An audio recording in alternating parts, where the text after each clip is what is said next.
क्या आपको veto power के बारे में पता है? राष्ट्रपति के पास कितनी वीटो पावर होती है?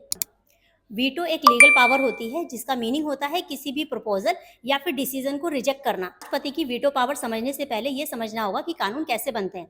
तो जब कोई बिल पेश किया जाता है लोकसभा और राज्यसभा में, लोकसभा और राज्यसभा से पास होने के बाद राष्ट्रपति का अप्रूवल मैंडेटरी होता है। विदाउट राष्ट्रपति के अप्रूवल के कोई भी कानून नहीं बन सकता। अब अगर कोई बिल राज्यसभा और लोकसभा दोनों से पास होकर राष्ट्रपति के पास अप्रूवल के लिए जाता है तो राष्ट्रपति के पास पावर होती है कि वो सहमति दें या ना दें।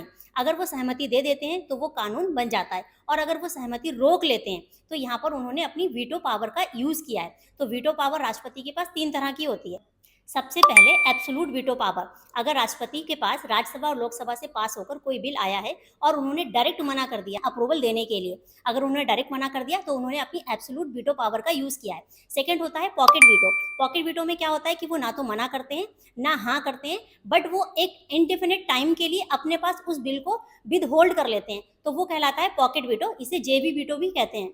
लास्ट है सस्पेंशन वीटो। सस्पेंशन वीटो में जब कोई बिल राज्यसभा और लोकसभा से पास होकर राष्ट्रपति के पास अप्रूवल के लिए जाता है तो वो राष्ट्रपति उसको पुनर्विचार के लिए वापस लोकसभा राज्यसभा को देते हैं। अब राज्यसभा लोकसभा उस पर सिंपल मेजोरिटी से चाहे कोई चेंजेस करे या ना करे, अगर वापस दोबारा से राष्ट्रपति के पास जाएगा तो राष्ट्रपति को उस पर साइन करने ही होंगे।